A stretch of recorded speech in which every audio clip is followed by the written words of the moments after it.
Bonjour tout le monde et bienvenue à un autre épisode de Politiquement parlant. C'est le balado politique avec Salim Idrissi et Georges Tsantrizos. Merci beaucoup d'être là. À tous ceux et celles qui se sont déjà abonnés sur notre chaîne YouTube, un grand merci à vous. N'oubliez pas qu'on est aussi sur les plateformes audio. On est sur Spotify, Apple Podcast, on est sur Amazon aussi. Donc, allez nous trouver, abonnez-vous, partagez, commentez, faites toutes ces belles choses-là. Ça nous aide énormément. Salim, ça va bien? Oh, on a changé de rôle, là. Là, ouais. C'est toi avec le complet, cravate, là, que t'as... Ben oui, ben écoute, je voulais te ressembler, puis je voulais être bien, tu sais, comme toi, un vendredi. Moi, d'habitude, le vendredi, je suis plus relax. Exact. Mais bon, là, qu'est-ce que tu veux? Là, t'es bien occupé, c'est pour ça. T'es très sollicité aux médias nationaux. Il y a pas mal d'affaires qui se passent. On a besoin de Salim, là. Bon, on a besoin de moi. Je ne sais pas si on a besoin de moi, mais disons qu'on m'a invité à commenter. Alors, je vais aller commenter après le podcast. Mais rapidement, avant d'aller à l'intérieur de nos affaires, là, des sujets qu'on veut aborder aujourd'hui, je voulais juste revenir rapidement sur l'épisode de la semaine dernière avec Christine Fréchette, qui est l'ancienne ministre, qui est candidate à la succession de François Legault à la tête de la CAQ, mais aussi au poste de premier ministre. Hein. C'est comme ça que ça se passe. Ouais. Un nouveau chef de parti, lorsque le parti est au pouvoir, et le nouveau chef devient automatiquement premier ministre. Et on a eu un bel épisode. Bon, on a eu de beaux échanges. Puis l'épisode a très bien performé. Oui, l'épisode, écoute, ça a explosé, l'épisode. Puis... tu sais, ça arrive pas très souvent, mais on a eu quelques épisodes qui ont été mentionnés dans les nouvelles, puis ont fait pas mal un bang, comme on dit, dans le monde médiatique. Puis ça a causé pas mal des tensions à la CAQ. Là, tensions? Ah oui, parce que OK, d'accord. On va en discuter, oui, anyway. Juste pour remettre ça un petit peu en contexte, c'est pas... Parce que, dans le fond, c'est que le podcast, l'épisode, ou un extrait de l'épisode avec Mme Fréchette la semaine dernière, a été repris notamment à Radio-Canada. Il en a été mention dans un article du Journal de Montréal, Journal de Québec. On m'a dit qu'on en a parlé aussi à la radio, je pense, une fois au 98.5 FM, une fois à la radio de Radio-Canada, dans le fond. Moi, je les ai pas écoutés à la radio, mais en tout cas, on me les a rapportés. Ben, on les remercie pour toute l'attention. Merci de l'attention. En même temps, écoute, voilà, c'était la partie où Mme Fréchette disait grosso modo que, comment dire, une clause de droit acquis pour... C'était pour la clause grand-père, pour le programme PEC. Ou c'est ça, pour le programme de l'expérience québécoise, donc qui permet à des immigrants qui ont passé 2-3 ans au Québec, qui ont travaillé au Québec, étudié au Québec et qui ont cumulé un certain nombre de temps et qui surtout parlent le français. Bon, souvent, on va se le dire, souvent c'est des francophones, souvent ils viennent même, ils parlent déjà le français. Mm-hmm. Ceux qui parlent pas le français doivent l'apprendre, ils l'apprennent, doivent avoir un niveau 7 qui je pense est quelque chose comme intermédiaire, avancé, ou je sais pas, je veux pas dire de bêtises, mais en tout cas, c'est quand même un bon niveau de français. Donc voilà, qui peuvent, en fait c'est une sorte de voie rapide pour devenir résident permanent du Canada. Au Québec. Et là, ce qui se passait, c'est que ce programme-là, PEC, a été suspendu pour être remplacé par un autre programme, le PTST, le programme de travailleurs qualifiés. Donc, pour attirer des immigrants. Mais bon, bref, peu importe, je ne veux pas faire toute l'histoire, là, parce qu'il faudrait réécouter l'autre épisode si on veut mieux comprendre. Mais grosso modo, ça a été diffusé. Puis je pense quelque chose comme 2 jours plus tard, Mme Fréchette a finalement changé de fusil d'épaule et a dit non pas qu'il y aurait une clause grand-père, mais dans le fond, c'est qu'elle le ramènerait pour 2 ans, ce programme-là, justement pour permettre à ceux et celles qui devaient être traités, dont les demandes devaient être traitées via ce PEC-là, ceux qui demandaient finalement des clauses grand-père, puissent en bénéficier donc pendant 2 ans, et ça permettrait aussi une période de transition pour que l'autre programme se mette en place, parce qu'on a appris d'ailleurs pas plus tard qu'aujourd'hui que le nouveau programme, depuis juillet dernier, en 7 mois, a reçu 5 immigrants. Donc, c'est pas sûr qu'il fonctionne tant que ça au moment où on se parle. Mais bon, bref, ça, c'est une autre histoire. Donc, c'est Le Devoir qui rapporte ça ce matin, je crois. Donc voilà. Alors, bref, on a eu un bel épisode. Et quand je dis bel épisode, il n'y a pas de parti pris ni quoi que ce soit. Je dis ça dans le sens que c'était bien intéressant. Pour ceux qui sont curieux, les curieux et les curieuses, oui, nous avons invité Bernard Drainville à revenir ici, parce que la première fois qu'il était venu, il était ministre de l'Éducation. C'était longtemps avant que M. Legault ne pense même à quitter ses fonctions éventuellement ou ne pas se représenter. Donc, ça fait déjà quoi, 2 ans et demi?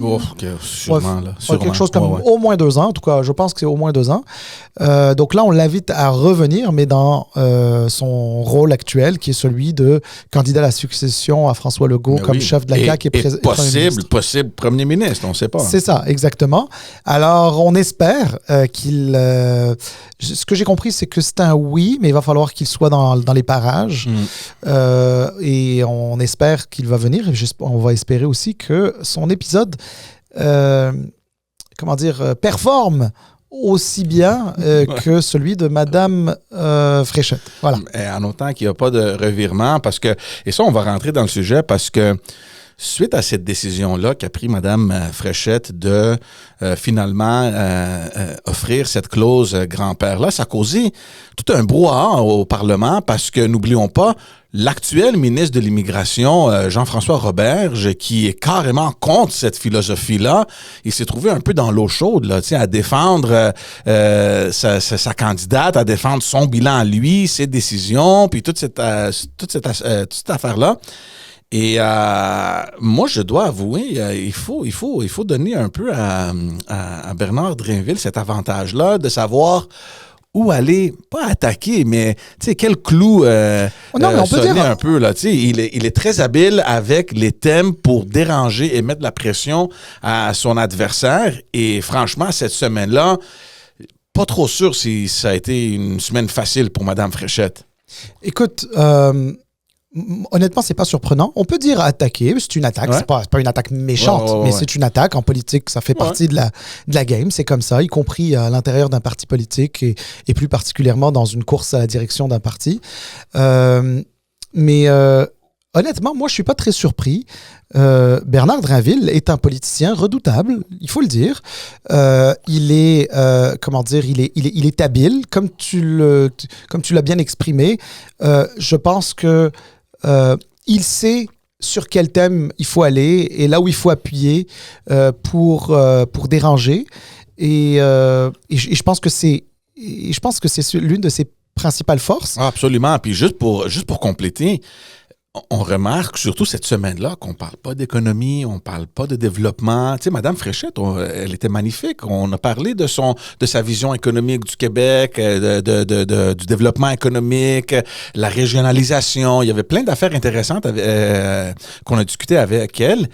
On n'a rien entendu parler durant la semaine. C'est comme si personne s'en fout de ce qui se passe au niveau de leur vision économique. Tu sais, ça va être le futur ou la future première ministre. C'est quoi ta vision économique avec le contexte actuel qu'elle a mentionné dans le podcast notamment? On parle pas de ça. Je sais pas si c'est une faiblesse de Bernard Drainville, le volet économique. Peut-être pas, je sais pas. C'est à lui de le démontrer. Oui, de nous le dire ici. Oui, peut-être. Mais c'est juste pour revenir à ce que tu dis, qu'il est très habile à aller chercher les thèmes, premièrement, dont il est très confortable à débattre, lui, et de s'éloigner un peu, peut-être, des thèmes où il est un peu plus faible, dont l'économie, à mon avis. Je sais pas, peut-être que j'ai tort là-dessus, mais c'était très habile pour lui là, cette semaine. Bon, effectivement. Alors, je ne sais pas si l'économie, c'est c'est nécessairement une faiblesse pour lui. Lui, en tout cas, il dit que non. Lui, il dit qu'il a, il a une maîtrise, je crois, de la London School of Economics. Ouais, donc, bon, tu sais, moi aussi, j'ai un MBA. Donc, tu sais, je veux dire, les études, ça compte aussi. Là, tu sais, mais maintenant, ça dépend aussi, par la suite, est-ce qu'il a réalisé de gros deals, etc., économiques? Peut-être pas. Moi, par exemple, j'ai un MBA, j'ai fait des deals, mais j'ai jamais fait dans le sens que je suis pas M. Fitzgibbon ou Raymond Bachand à l'époque ou quoi que ce soit, là, tu sais. Donc, voilà, je veux dire, à un moment donné, on peut avoir d'autres réalisations qui sont pas nécessairement des réalisations économiques majeures, tout du moins, dans ce contexte-là, je parle bien. Mais ce que j'essaye de dire par là, c'est que M. Drainville, il dit, par exemple, que, bon, ben, il a été sur... sa famille, c'est d'une famille de fermiers. Les fermes, c'est des entreprises. Donc, il vient d'une sorte de famille d'entrepreneurs, d'une certaine manière.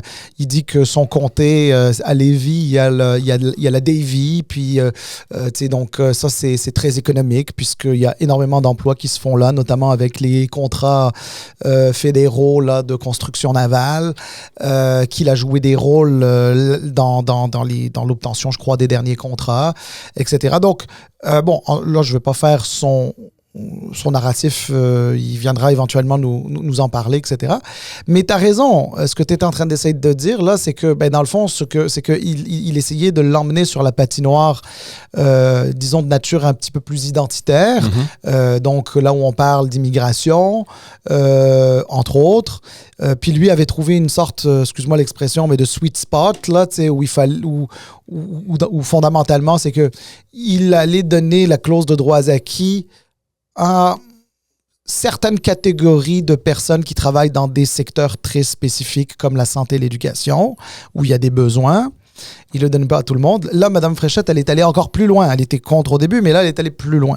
Puis tu as raison de mentionner M. Roberge, parce que M. Roberge soutient Mme Fréchette, mais M. Roberge, il est, au moment où on se parle, autour de la table du Conseil des ministres, le ministre de l'Immigration, qui a mis fin au PEC, qui veut plus rien savoir du PEC, et qui désire le remplacer coûte que coûte par le PTST. Tu sais?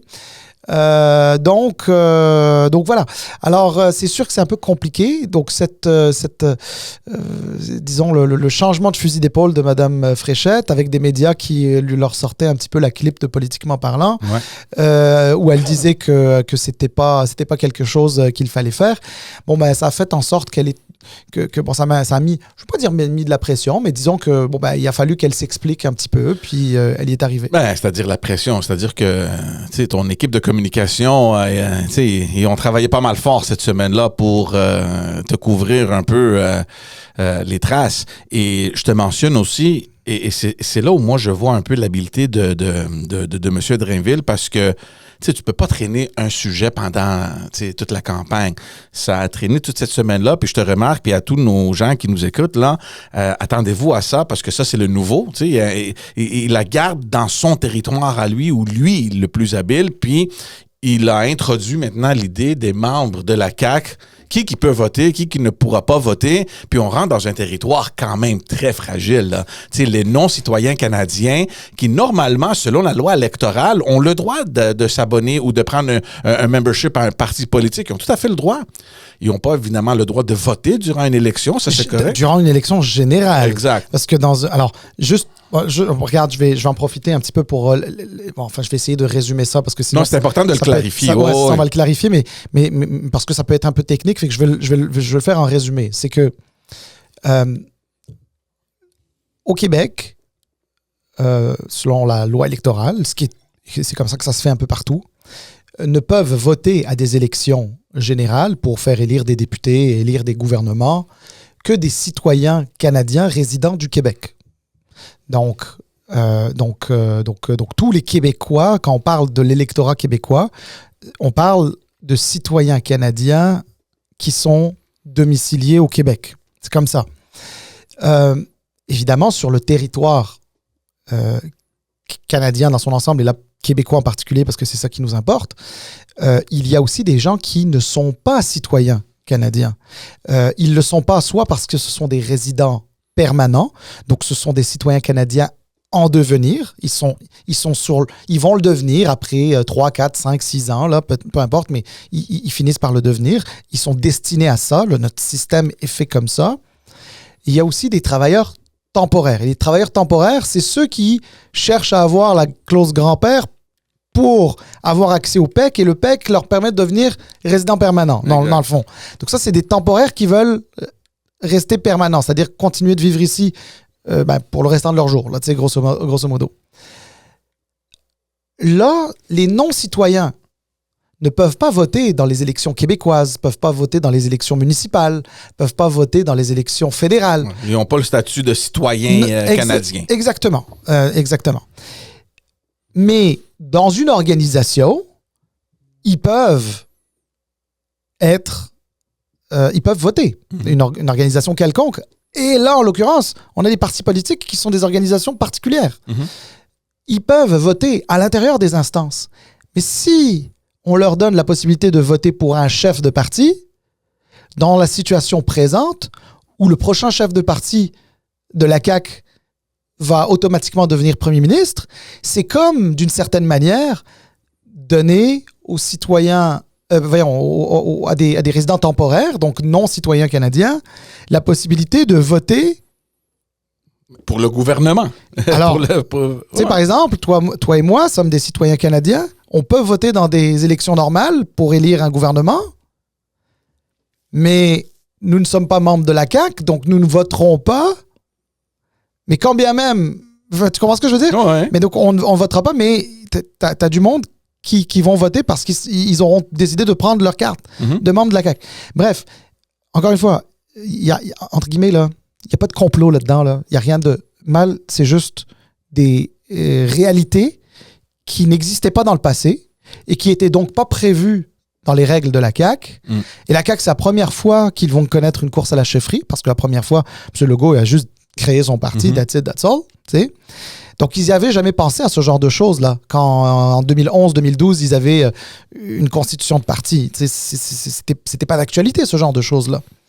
Mais c'est parce que aussi, si tu te bases sur la loi électorale, c'est des droits qui sont donnés à des gens qui peuvent devenir membres d'un parti et comme membre d'un parti, participer pleinement à tous les processus démocratiques à l'interne de ce parti-là. Donc, voter pour des résolutions à des assemblées générales, participer par exemple dans des courses à l'interne, dont notamment maintenant pour le nouveau chef.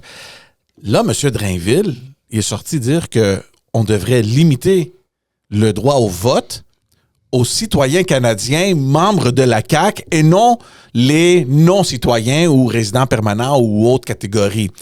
Ça, c'est quand même sérieux, là. Tu traverses une ligne qui est, tu sais, à mon avis, c'est comme...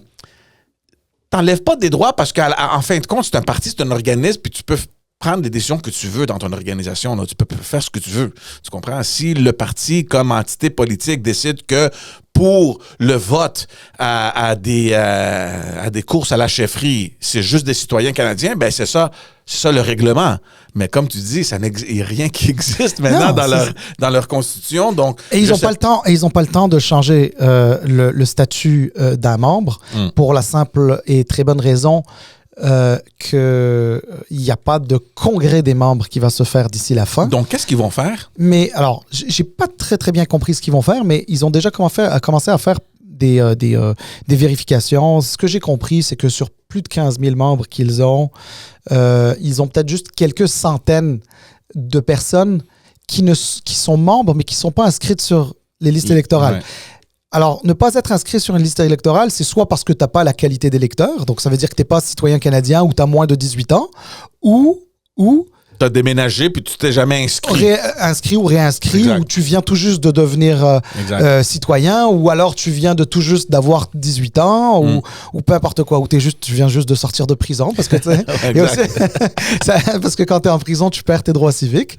Donc, bon, bref, des situations de ce genre-là. Donc, il n'y en a que quelques centaines, puis depuis le début de la course, ils en ont identifié que 35. Et encore une fois, ces 35-là ne veut pas dire qu'ils n'ont pas le droit de vote normalement. Ouais. Donc, bref. Mais alors, c'est un peu particulier. Mais je veux juste te dire, moi, généralement, je suis plutôt... Et là, c'est quand même... Je veux juste être précis dans ce que je dis parce que généralement, je suis plutôt favorable à ce que lorsqu'il y a des nouveaux arrivants au Québec, au Canada, arrivent, qu'ils s'impliquent en politique, prennent des cartes de membres, etc. Parce que pour moi, c'est un des symboles ultimes d'intégration, de t'intéresser à la société dans laquelle tu vas faire partie pour le restant de tes jours, à laquelle tu vas contribuer tant comme payeur de taxes que comme travailleur et comme personne utile à la société. Tu sais, on est tous utiles autant qu'on soit à la société. Que tu veuilles t'impliquer en politique, je trouve ça très sain. Donc, il ne faudrait pas non plus décourager des temporaires qui vont devenir permanents ou des permanents qui vont devenir citoyens canadiens de s'impliquer dans des partis politiques. Je sens qu'il y a un mais. Ouais, cela dit. En fait, j'allais dire cela dit, mais le mais, il est là le mais. Le mais, c'est que il est un petit peu normal, à mon sens, que la désignation d'un premier ministre soit quelque chose de réservé à quelqu'un qui est citoyen, officiellement. Parce que le vote, c'est pas juste exprimer ton choix. Le vote, c'est aussi l'expression d'une forme de souveraineté, si tu veux, sur ton territoire. Et tout le monde n'a pas le même statut. C'est-à-dire quelqu'un qui est de passage, c'est pas quelqu'un qui est né ici, réside ici, vit ici, meurt ici, a des petits-enfants ici, tu comprends? Et c'est pas de la classification, c'est tout simplement normal. En passant, le principe de citoyenneté vient de la cité. C'est un principe grec, ça doit dire quelque chose. Tu sais, ça existe depuis la nuit des temps, hein, donc il y a rien de... Alors ici, là-dedans, il y a pas aucune volonté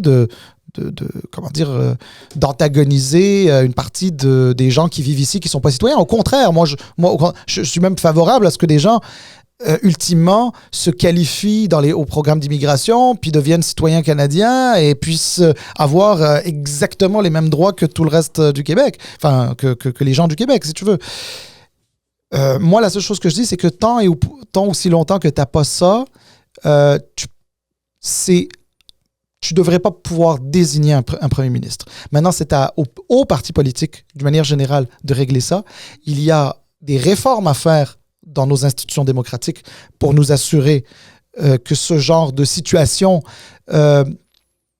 soit claire, nette et précise pour tous les partis politiques d'emblée. C'est-à-dire que ce ne soit pas nécessairement des règles d'un parti politique, mais ce soit véritablement des règles que la loi impose.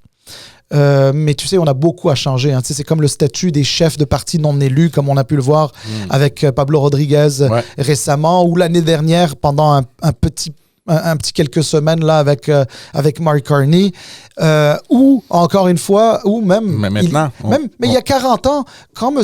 Bourassa, Robert Bourassa, s'est fait réélire, en fait, non pas réélire, quand il est revenu une deuxième fois au gouvernement le 2 décembre 1985, il s'est fait battre dans sa circonscription. Il était premier ministre, il a même, assermenté ses ministres, créé son conseil des ministres, mais il n'était pas au Parlement parce qu'il n'avait pas de siège. Je pense que nos institutions devraient prévoir ce cas de figure-là, mais je ne veux pas changer de sujet parce que le sujet, c'était le droit de vote à l'intérieur des chefferies, à l'intérieur des partis politiques. Je crois sincèrement que le MCE, je pense que c'est lui qui chapeaute la réforme des institutions démocratiques et devrait se pencher éventuellement sur la question. Mais moi, tu vois, je vais revenir à Bernard Drinville sur le contrôle de la rhétorique. Là. Tu viens de mentionner que dans leur cas à eux, dont la CAQ, on parle d'une trentaine de personnes. C'est rien du tout. Ça n'affectera aucunement le résultat de cette campagne-là. Donc, pourquoi même en parler Pourquoi même le mentionner? Et c'est pour ça que je reviens à ce que je disais. Il veut vraiment contrôler ce dont il lui-même habile et il a une maîtrise un peu. Puis on revient à toute cette thématique-là du nationalisme, tu comprends? Puis, tu sais, pour 30, 40, 50, même 100 personnes, tu fais tout ce bruit-là, ça va rien changer.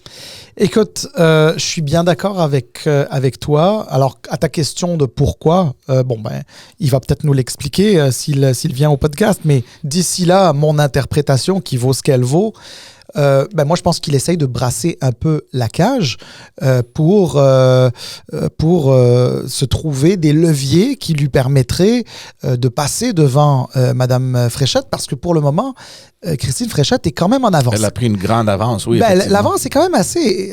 je dois t'avouer, là, tu sais, je veux dire...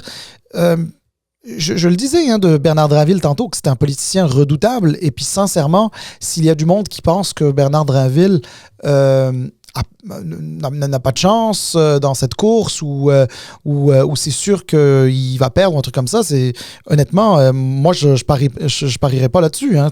Je pense que Bernard Drinville a encore la possibilité de gagner. Quand je dis qu'il est en retard, il n'est pas tant en retard. Je ne le sais pas au niveau des cartes, je ne peux pas le savoir. Personne ne le sait au niveau des cartes de membres. Mais par contre, le sondage, un sondage léger qui est sorti où, on voit quand même que des chiffres sont assez favorables à Madame Fréchette. Mais c'est pas Monsieur et Madame Tout-le-Monde qui votent, c'est les membres de la CAQ. Mais le sondage, ça n'a pas été fait au niveau des membres de la CAQ ou c'est un sondage? Ah, OK, mais oui, ça change. À l'intérieur d'un sondage, parce qu'il faut bien les lire, les sondages, les analyser, les décortiquer, à l'intérieur du sondage, tu pouvais voir les électeurs caquistes qui est leur préféré. Bon, là, c'est assez clair que pour le dernier sondage, les électeurs caquistes disent on préfère Madame Fréchette. Mais c'est pas les électeurs caquistes qui vont voter, c'est les membres de la CAQ. Oui, il y a une nuance quand même importante. Il y a une nuance importante. Et de cette nuance-là, il y a deux choses à dire. La première, c'est que un sondage, c'est une image qui est somme toute relativement représentative, mais attention, l'échantillon reste quand même assez petit. Donc, c'est peut-être plus serré qu'on ne le pense. Ça, c'est l'argument d'ailleurs de l'équipe de M. Drinville. Mais l'autre chose, par contre, qui est très importante, pourquoi ces sondages sont importants, même si ce n'est pas les mêmes personnes qui vont voter? Ces sondages sont importants parce que les équipes de campagne les utilisent pour convaincre les gens. Exact. Donc, par exemple, Mme Fréchette, pour elle, ce sondage, il est impeccable. T'sais, elle va voir monsieur, madame, tout le monde, elle leur dit, regardez, là, si vous voulez une chance que la CAQ se maintienne au pouvoir au mois d'octobre prochain, votez pour moi. Parce qu'avec moi... Mais voici la preuve. Ouais, les sondages montrent que je suis bien positionné, qu'on m'aime bien, etc. M. Drinville, c'est surtout le PCQ les électeurs du PCQ qui l'aiment bien dans sa région de Chaudière-Appalaches, la Beauce, etc. Et ce qui est... Bref, en tout cas, c'est des choses qui peuvent être amenées par les équipes de campagne. Donc, je te rappelle, si on prend un exemple de la course à la chefferie du Parti libéral du Québec, la dernière qui vraiment valait vraiment la peine, c'était pas celle de l'année dernière, pas celle-là qui termine aujourd'hui, mais celle de 2013. Ce qui avait mis en orbite M. Couillard à l'époque, face à Raymond Bachand, face à Pierre Moreau, c'était le fait qu'il y avait un sondage qui disait qu'il pouvait battre Mme Marois le lendemain matin. Puis, d'une certaine manière, c'est ce qui a aussi permis à Pablo Rodriguez l'année passée de le remporter. Parce qu'il y a eu 2 sondages légers qui disaient qu'avec M. Rodriguez, il y en avait un qui montrait qu'il était en avance sur le PQ. sur le PQ. C'était-tu ça? Ouais, je pense. En tout cas, en tout cas, s'il n'était pas en avance, il était très proche. Donc voilà, c'était un petit peu ça. Alors, ça va être intéressant de suivre cette campagne. Bon, ben on est en attente de M. Drainville, si son équipe, puis ses conseillers nous suivent. Appelez-nous. Il nous fera plaisir de le recevoir. Je suis en contact avec des gens dans sa campagne. Honnêtement, ça a l'air qu'ils veulent venir. Alors, sauf changement d'avis, là. Good. Ça devrait. Good.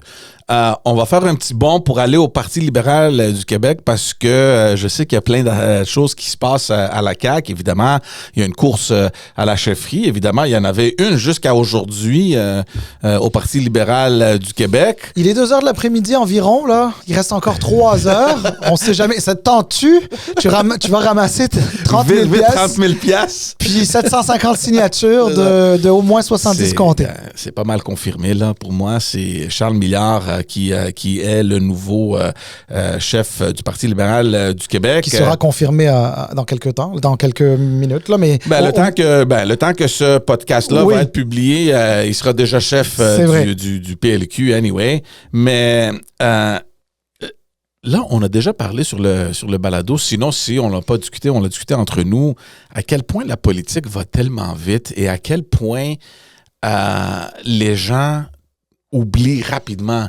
Tu sais, Pablo Rodriguez, il me semble que les gens ne se rappellent même plus de qui est Pablo Rodriguez, qu'est-ce qui s'est passé, tout le brouhaha avant les fêtes de Noël. C'est comme, ça va tellement vite que Pablo tu comprends, on a oublié ça. Mais là, n'oublions pas qu'il y a des enquêtes qui sont en cours, notamment sur toute la question des brownies. On a tout parlé de ça. Allez revoir les épisodes. Il y a une qui s'est terminée. Il y a une enquête interne du Parti libéral du Québec qui a été demandée par l'ex-juge Fournier sur tout le processus des cartes de membres, puis toutes les points d'interrogation qu'il y avait autour de Pablo Rodriguez, si oui, il est au courant de toute cette magouille qui arrivait dans le parti. On se rappellera tous, évidemment, de l'épisode avec Marois Risky qui a renvoyé la chef de cabinet, puis ça, c'est comme la boule de neige qu'on a lancée en bas de la colline. Mais puis on va revenir à ce rapport-là, mais n'oublions pas aussi, parce qu'il y a plein de gens qui ont sorti, j'ai vu dans les médias, « Oh, je suis content du rapport, ouais, OK, ça claire Pablo Rodriguez, puis on va discuter pourquoi, mais n'oublions pas non plus qu'il y a d'autres enquêtes qui sont en cours, notamment l'UPAC, il y a le DGE, le directeur général des élections, et il y a aussi la commissaire à l'éthique, il y a une députée, peut-être maintenant Marois Risky, qui va rentrer dans toute cette histoire-là. Donc, mais commençons justement par le rapport qui a été commandé par l'ex-juge Fournier. C'est un grand rapport, j'ai pas eu le temps de tout le lire. Mais dans le fond, les conclusions nous disent que, bon, c'était un coup monté contre Pablo Rodriguez. C'est pas exactement ça, la conclusion. Bon, le rapport fait 179 pages. En grosso modo, c'est 40 pages de rapport. Puis le reste, c'est pas mal des annexes et parfois des choses qui étaient déjà là. Le rapport, il dit pas que c'est un coup monté. Non, c'est pas ça. Parce que c'est quand même important de mentionner. Le rapport dit que, selon toute vraisemblance, les SMS, les messages textes, selon toute vraisemblance, devraient être des faux. Il n'y a pas de confirmation parce qu'il n'y a pas moyen d'avoir confirmation. La seule manière d'avoir confirmation, c'est d'avoir le téléphone entre les mains puis de le voir. Là. Mais je veux dire, selon toute vraisemblance, à la suite de l'enquête de l'ancien juge de la Cour supérieure, l'ancien juge en chef d'ailleurs de la Cour supérieure, selon lui, tout porterait à croire que ce sont des faux. Maintenant, moi, ce que j'ai envie de te dire, étant donné qu'il s'agit d'un rapport qui a été commandé, une enquête qui a été commandée par le Parti libéral du Québec, forcément, il y a un peu ce nuage de perception que le rapport allait être un peu plus gentil, si tu veux, avec le Parti libéral du Québec, etc. Donc, sais-tu quoi? Moi, je ferais abstraction des interprétations de l'ancien juge Fournier dans ce rapport-là. En revanche, ça ne veut pas dire que le rapport n'est pas nécessairement bon. À l'intérieur de ce rapport-là, il y a une douzaine d'affidavits qui sont fondamentalement des déclarations sous serment donc de cette douzaine de personnes qui étaient qui étaient des parties prenantes importantes et qui ont accepté. En fait, tout le monde a accepté d'échanger avec le juge, je crois, sauf Marois Risky, je crois. En tout cas, ce que j'ai compris dans les médias. Avec ces affidavits-là, tu essayes à ce moment-là de voir. Je ne sais pas s'il y a quelqu'un qui a envie de prêter, c'est-à-dire de faire une déclaration sous serment et de mentir. J'espère que non, parce que tu peux être poursuivi pour parjure. Mais oui. Par la suite. Mais c'est quand même intéressant, ces affidavits-là. Là. Il y en a un en particulier qui mentionne que j'oublie son nom, là, un bénévole au parti. C'est un bénévole, on n'a pas besoin de donner son nom. C'est un bénévole au parti qui est allé ramasser des cartes de membres au bureau au bureau de comté de Marois Risky à Saint-Laurent et à Chamédé. Exactement. Donc, la députée de Chamédé est déjà sous enquête. Il y a déjà un dossier auprès de la commissaire à l'éthique. On l'attend bientôt. Mais là, c'est quand même spécial parce que la raison même que Marois Risky a commencé toute cette histoire-là, c'est concernant les fling-flang, comme on les a mentionnés. Puis là, on apprend que, oups, il y a quelque chose dans son bureau de comté. Il faut mentionner aussi que Marois Risky, elle a envoyé une communication pour dire que c'est pas vrai, puis elle va complètement, si jamais ça se rend au bureau de la commissaire à l'éthique, il n'y a pas aucun problème pour elle et elle l'encourage justement à faire sa propre enquête. Est-ce que c'est ses employés? Est-ce que Marois Risky ne savait pas qu'est-ce qui s'est produit? Allons, non. Mais ça, c'est quand même une nouvelle importante dans toute cette saga-là, de savoir que, oups, qu'est-ce qui est arrivé? Mais oui, mais en même temps, on va essayer d'être prudent, juste pour pas biaiser, si tu veux, les gens qui nous écoutent. Ils se feront une idée par eux-mêmes, là. Nous, on dit juste ce qu'on comprend, puis comment on voit la chose et comment on l'interprète. Tu sais, sauf erreur de ma part, là, que quelqu'un aille récupérer des documents et que ces documents-là, ce soient des formulaires accompagnés d'un 5 $ pour chaque formulaire comment on appelle ça, des cartes de membres. D'adhésion, ouais. De cartes de membres, aller les récupérer. J'ai pas l'impression que c'est ça qui est reproché, parce que fondamentalement, là, il n'y a pas rendu là, je pense pas qu'il y ait des ressources de l'Assemblée nationale qui sont utilisées, que ce soit au bureau de Marois Risky ou celui de Sona, si c'est cette définition-là, grosso modo, d'aller récupérer. Là où ça pose plus problème, et probablement c'est là où la commissaire à l'éthique va sans doute vouloir en savoir davantage, etc., c'est est-ce que le fait d'aller en chercher dans un bureau de circonscription, est-ce que ça veut dire que des ressources de l'Assemblée nationale ont été utilisées à des fins partisanes dans le cadre d'une course à la chefferie? Puis est-ce qu'on a transformé un bureau de députés en centrale d'appel? Ouais. Est-ce qu'on a utilisé les lignes de l'Assemblée? Est-ce qu'on a utilisé l'ordinateur et les je sais pas moi, le matériel de l'Assemblée? Est-ce que le temps de travail, c'est-à-dire est-ce que le temps des employés a été consacré à ça en pleine journée, etc. Ça, c'est le genre de questions que la commissaire à l'éthique va essayer de Donc, je ne pense pas que ce soit le fait d'aller juste récupérer, tu sais, parce que récupérer, on s'entend, un député ou quelqu'un qui travaille pour un député, qui, sur ses heures personnelles, le matin de bonne heure, sur le lunch, le soir, une journée où il était malade ou une journée où il était, je sais pas moi... le week-end. Le week-end, peu importe. Il a ramassé ça, puis il les a ramassés ou quelqu'un lui a donné, ou plein de gens lui ont tout donné, puis c'était un peu le point, entre guillemets, de collecte de la paperasse, etc. Tu sais, c'est pas... Je pense pas que ce soit ça qui soit reproché, là, tu sais, parce que... Puis d'ailleurs, je mets au défi n'importe qui de dire que c'est pas le cas aussi de tous les partis politiques. C'est normal, parce que c'est des gens qui sont pas des fonctionnaires. C'est des gens qui ont une job, qui est une job politique et qui a forcément une couleur. La seule chose, par contre, qu'on veut pas d'eux autres, c'est qu'ils profitent des ressources de l'Assemblée nationale pour leur parti politique, parce que ça serait pas correct, puis ça, on le comprend. Fait que, bref, je voulais juste préciser ça, parce que je veux pas donner l'impression que, il est allé récupérer quelque chose, donc c'est mauvais.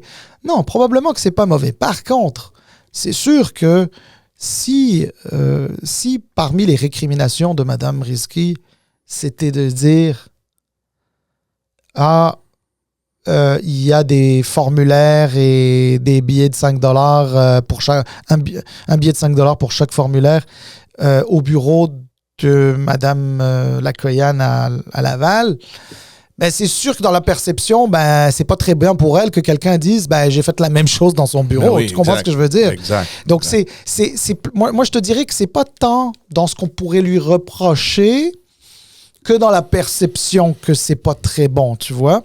Autre chose, c'est vrai que c'est un peu curieux de dire moi, j'étais en congé de maternité différé et j'étais absente de l'Assemblée nationale, j'étais absente de mon bureau de comté. Je veux bien, mais d'abord, tu es toujours responsable de ce qui se passe dans ton bureau de comté. Exact. Donc, de deux, je crois que c'est quand même connu, largement connu, en tout cas moi je l'ai entendu plusieurs fois, que le staff ou une partie du staff de Mme Rizki était déjà impliquée dans la campagne de Pablo Rodriguez avant que même elle se lance là-dedans. Donc, c'est pas impossible non plus, là, tu sais. Fait que, bref, tout ça pour dire, si c'est juste, encore une fois, si c'est juste aller récupérer quelque chose au bureau, là, je ne crois pas que ce soit ça qui est reproché. Ce qui pourrait être reproché, c'est si ça avait été utilisé, si les ressources étaient utilisées à des fins partisanes. Et c'est ce que la commissaire à l'éthique essaye de déterminer dans le cas de Mme Lacoyan. Et c'est ce que la commissaire à l'éthique est en train d'envisager, peut-être, on ne le sait pas encore, si elle va ouvrir une enquête pour savoir si elle doit faire la même chose au niveau du bureau de Saint-Laurent. Avec ce qui est sorti, je pense que... Elle n'aura pas le choix. À mon avis, avec la pression politique, parce que là, ça... Tu peux pas faire pour l'un et pas pour l'autre, là. Donc, moi, je pense qu'il va y avoir une enquête.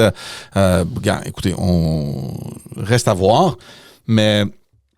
tout ça pour dire que c'est tout un timing qui amène un peu d'ombre sur la nomination de Charles Milliard, le pauvre qui rentre suite à tout ce qui s'est passé au parti. Évidemment, lui qui veut tourner la page et se concentrer à l'élection qui arrive, il doit affronter toute cette histoire-là aussi qui n'a pas encore terminé. Il y a toutes les questions de réintégration dans le caucus, dont de Mme Rizki et Mme Lacoyan. Qu'est-ce qu'il va faire? Je sais qu'il y a des gens dans son entourage qui en discutent. Qu'est-ce qu'on va faire? Est-ce qu'on les ramène? Est-ce qu'on les ramène pas? Est-ce qu'il va être prudent et dire, en autant qu'il y a des rapports en attente ou des enquêtes en attente, c'est statu quo. Mais tout ça pour dire que c'est une période très importante maintenant pour le Parti libéral du Québec. On a eu justement ces discussions-là soit au début de l'année ou à la fin de l'année passée, où on parlait un peu du futur du parti, puis on mentionnait que, tu sais, on disait, est-ce qu'il y a même des chances que le Parti libéral du Québec soit de la course? Est-ce qu'il y a une possibilité qu'il gagne ou quoi que ce soit? Puis je me rappelle, tu sais, on disait que, tu sais, il y a toutes sortes d'affaires qui peuvent arriver en politique, puis là, boum, tout à coup, il y a le premier ministre qui démissionne, une course à la chefferie. Tout le contexte politique québécois vient de changer complètement.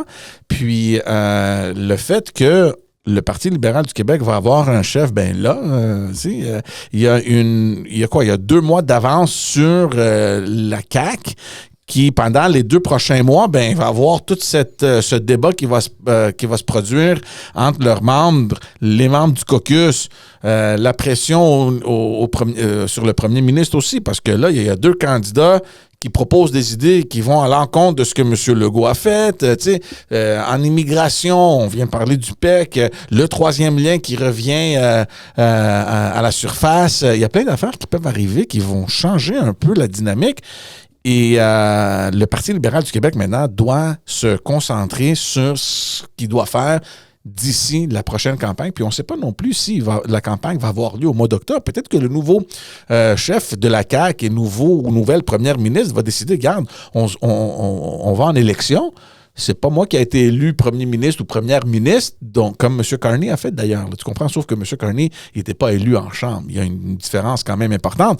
Mais il y a une très grande possibilité qu'on s'en aille en élection le mois de mai, par exemple. Tu sais, avant l'été, avec le nouveau chef. On ne sait pas qu'est-ce qui va arriver. Donc, d'ici là, le Parti libéral, il y a quand même un long chemin devant lui. Pour se préparer et s'organiser appropriément pour leur activité parlementaire. Donc, l'équipe parlementaire qui va être là, qu'est-ce qu'on fait? Est-ce qu'il y a un remaniement? Est-ce qu'on va changer encore les gens de place? Est-ce qu'on va foutre le bordel dans le caucus encore? Et deuxièmement, comment qu'on se prépare maintenant pour l'élection? Je pense que c'est les 2 axes que M. Milliard va devoir, sur lesquels il va devoir se concentrer. Non, effectivement. Tu disais que le PLQ, avec son nouveau chef, aurait quelque chose comme 2 mois d'avance sur le nouveau chef de la CAQ. Peut-être, mais par contre, le PLQ, c'est des millions de dollars de moins que la CAQ. Ouais. C'est aussi... c'est 4 fois et demi moins de députés qui sont sur le terrain aussi à travailler pour leur réélection. Donc, je veux dire, c'est aussi, c'est aussi un long chemin pour le PLQ. Il va falloir trouver 125 candidats. Il va falloir que ces candidats-là aient une certaine crédibilité pour pouvoir aider Charles Milliard à se mettre vraiment sur la map. Charles Milliard est très peu connu. Les tripeux de politique le connaissent bien sûr maintenant depuis 2 ans environ. Là, mais ça change vite, Salim. Je veux pas t'interrompre, mais pour le fait qu'il n'est pas connu, regarde, je te promets que d'ici la fin du mois de février, tout le Québec va connaître c'est qui Charles Milliard. C'est pas si évident que ça. Tu sais, l'année dernière avec M. Carney, bien sûr, c'était pas nécessairement quelqu'un d'extrêmement connu. Il avait occupé des postes très importants, mais tu sais, qui connaît le nom du gouverneur de la Banque du Canada? Honnêtement, je le savais, celui d'actuellement, puis là, je l'ai oublié. Tu sais, puis pourtant, je considère que je fais partie de ces citoyens-là qui sont relativement bien renseignés. Donc, tu sais, c'est pas... qui connaissait Arruda avant les... avant la pandémie. Mais c'est ça mon point. Aussitôt que tu deviens une figure publique, puis les gens te voient tous les jours, Arruda, tout à coup, est devenu l'héros de la pandémie. Oui, mais la pandémie, c'est parce qu'on le voyait tous les jours à 13h. Fait que tout le monde... c'est le devoir de Charles Milliard maintenant de se faire voir. Il n'a pas cette visibilité. Ouais. Quand tu es dans l'opposition, opposition non élue, posera pas de questions au PM, va faire des hot rooms. Mais tu sais, dans les hot rooms, là, tu sais, t'as toujours des députés, parfois des gens que tu connais moins, etc. Non, c'est un défi, bien sûr, de visibilité, de notoriété. Je te dis pas qu'il va pas s'améliorer là-dessus. Au contraire, non seulement je pense qu'il va le faire, mais je pense qu'il doit le faire. Il va essayer de... Mais c'est une notoriété qui est quand même très difficile. C'est pas si facile. Maintenant, tu pourrais me dire, ouais, mais peut-être que dans le contexte actuel, être moins connu, ça peut plus aider. Ça se peut aussi, hein, tu sais. Mais tout ça pour dire quoi? Tu sais, je veux dire, le chemin est quand même encore un peu long. Juste un dernier truc sur le rapport avant de conclure sur Charles Milliard. Tu sais, les rapports, là, j'ai envie de te dire... Tu parles du rapport de l'ex-juge Fournier? Oui. Ce rapport, au-delà de ces conclusions qui sont fondamentalement des interprétations, et donc un autre enquêteur pourrait avoir des interprétations un peu différentes, s'il y a une chose qui est solide là-dedans, c'est les déclarations sous serment de 12 ou 14 personnes, là je me souviens plus trop. En fait, il y a une partie de la job de l'UPAC qui est grosso modo quasiment faite, parce que elles existent, ces affidavits existent, puis quand bien même ils devraient en donner un autre à l'UPAC, qui vont donner le même. Là, tu comprends? Là, même version ou le même bout de papier, peu importe, là, je sais pas comment ça fonctionne. Mais tu sais, je peux te dire que avec le fait que ça a été rendu public, avec le fait que ça a été analysé à la loupe, tout ça, j'ai du mal à croire que l'UPAC pourrait arriver à une conclusion bien différente. Peut-être sur certains aspects, peut-être, mais moi, à mon avis... Ouais, mais n'oublie pas que l'UPAC a un mandat un peu plus large, oui, tu comprends? Donc non, le mandat n'est pas plus large, mais elle a la capacité de... Parce que là, l'enquête interne du parti ne peut pas toucher à la juridiction, si on peut dire, du directeur général des élections pour aller voir vraiment les détails des brownies puis toutes ces choses-là. Lui, il ne pouvait pas faire ça. Non, mais je comprends, mais c'est-à-dire... Un travail d'enquête, c'est beaucoup de choses. Oh, ouais. C'est certain. On regarde, c'est sûr. Le juge Fournier n'avait pas tout ce qu'il fallait, mais il n'avait pas tout ce qu'il fallait, pas parce que le PLQ ne voulait pas lui donner. C'est parce que tu peux juste pas. Quand il veut parler avec Mme Risky, puis que Mme Risky lui dit non, je veux pas, qu'est-ce que tu veux qu'il fasse? Il n'y a rien qu'il puisse faire. Par contre, quand des policiers veulent te rencontrer, mais c'est ça. Ils te rencontrent. Quand ils veulent savoir quelque chose, ils vont le savoir. Je veux dire, c'est heureusement, parce qu'ils sont là pour ça.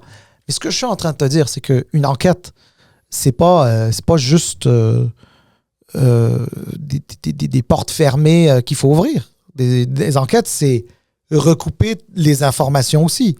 Donc, il y a une bonne partie de l'enquête qui est déjà faite. Donc, s'ils enquêtaient sur la même chose, là, les déclarations qui ont été faites dans le cadre de l'enquête de l'ex-juge Fournier vont être les mêmes à l'UPAC. Donc, ensuite, quand tu fais toutes ces connexions-là, à quelques interprétations près, la conclusion va pas être très différente. La seule différence, c'est peut-être que l'UPAC va être, perçu comme plus neutre, parce que c'est pas le PLQ qui l'a commandé et puis qui les paye. Puis 2, l'UPAC aura eu un pouvoir je sais pas comment dire, d'aller rencontrer des gens pour avoir leur déclaration, là, tu comprends ce que je veux dire? Donc voilà, moi en tout cas, je crois sincèrement que tout ça va tomber, puis on va voir à la fin là que tout ça c'était j'ai envie de te dire du gros n'importe quoi. Maintenant, les autres enquêtes, celle, par exemple, du directeur général des élections, sur le monsieur qui a organisé un party chez lui puis qui a dit « Moi, je fais ce que je veux chez nous à la maison. » Ben oui, c'est ça. Si tu fais chez toi, tu fais des choses illégales chez toi à la maison puis je peux le faire. Non, mais voyons. Tu sais, je veux dire, lui, il a déjà dit publiquement que ce qu'il a fait était illégal. Fait que l'enquête de directeur des élections va lui envoyer des constats d'infraction et je sais pas, il y a peut-être des poursuites aussi parce que quand c'est illégal, c'est illégal. Hein, ça veut pas dire que tu fais ce que tu veux. Là. Ouais. Tu sais, à ce moment-là,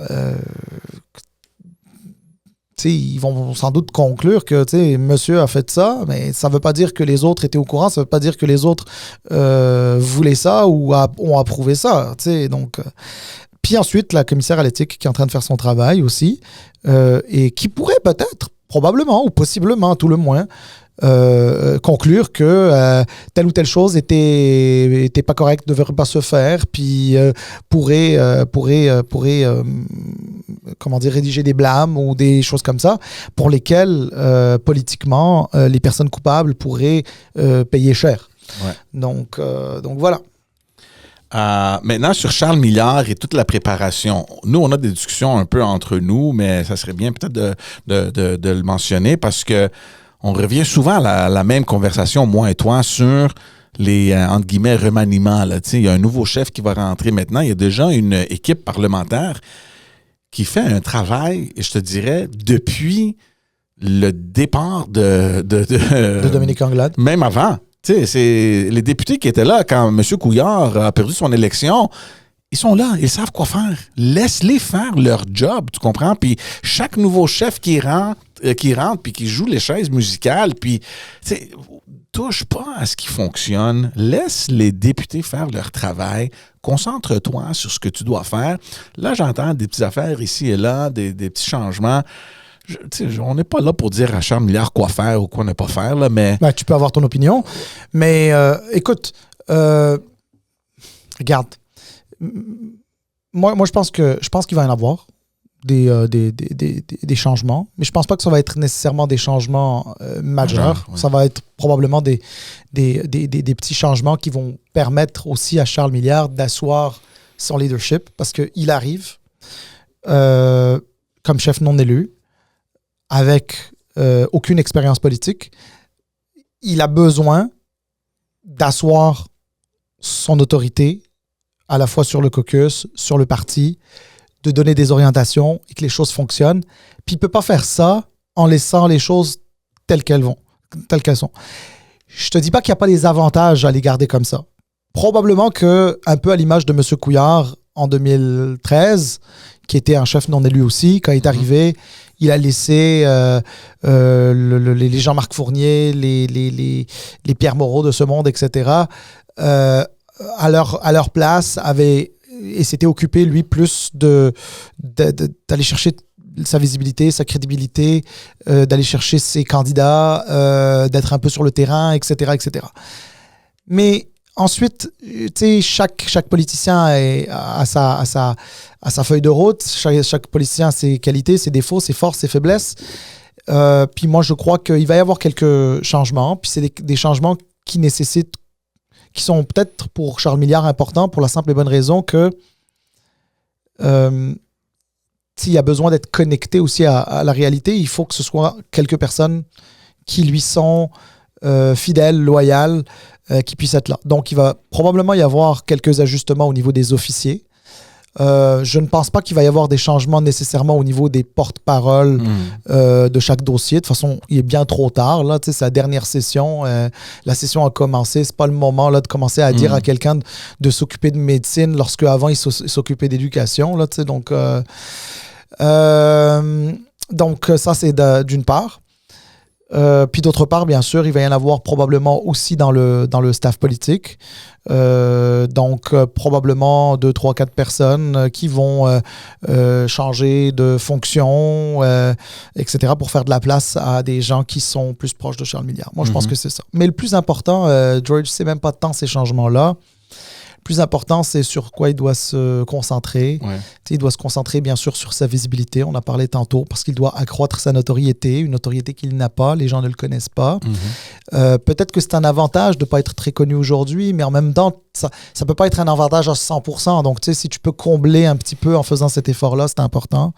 De démontrer aussi, Charles Milliard, sa grande force, c'est un gars qui a une belle culture générale, qui est intéressant à écouter, qui a des choses à dire.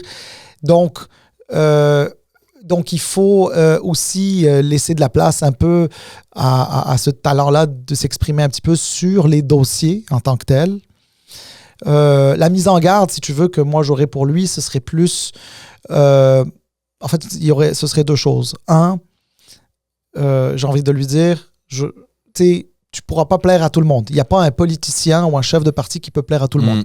Monsieur Legault ne plaisait pas à tout le monde, Madame Marois ne plaisait pas à tout le monde, Monsieur Couillard ne plaisait pas à tout le monde. Bref, il n'y a personne qui plaît à tout le monde. Alors, à un moment donné, les positions que tu défends, il ne faut pas les faire en te disant ou en te laissant, convaincre par le fait que je ne veux pas plaire à telle frange ou à telle frange. À un moment donné, tu n'y arriveras plus.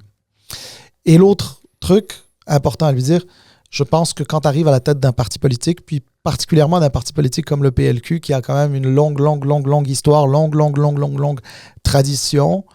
Il faut que tu restes fidèle à tes valeurs les plus fondamentales au PLQ. Ouais. Lorsqu'il y a eu la tournée avec André Pratt, Madouali Kakadé, les autres, là, ils avaient rédigé ce rapport-là de la relance, sur la relance du PLQ. Il y avait, grosso modo, il y avait une seule chose d'intéressante qui ressortait là-dedans. C'est quand ils sont allés voir les militants et les libéraux, ils leur ont dit, pour l'amour de Dieu, juste rester ce que nous sommes, tu vois. Alors, il doit écouter, à mon avis, ça. Et puis voilà, ensuite c'est trouver 125 candidats rapidement. Parce que tu l'as dit toi-même, des élections, elles sont prévues pour le mois d'octobre, mais il n'est pas non plus, il n'est pas non plus à exclure qu'elles soient déclenchées à la fin du mois d'avril ou début du mois de mai. Là. C'est pas impossible du tout. Oh, ouais. Bon, Salim doit quitter. Il y a des entrevues à aller donner. On vous laisse, tout le monde, aller vous abonner sur notre chaîne YouTube. Continuez à commenter, à partager notre contenu. Ça nous aide énormément. Et c'est tout. On vous voit la semaine prochaine avec un tout nouvel épisode. Peut-être un invité, peut-être pas. On va voir. On attend M. Drainville. On espère. Ciao tout le monde. Merci, bye.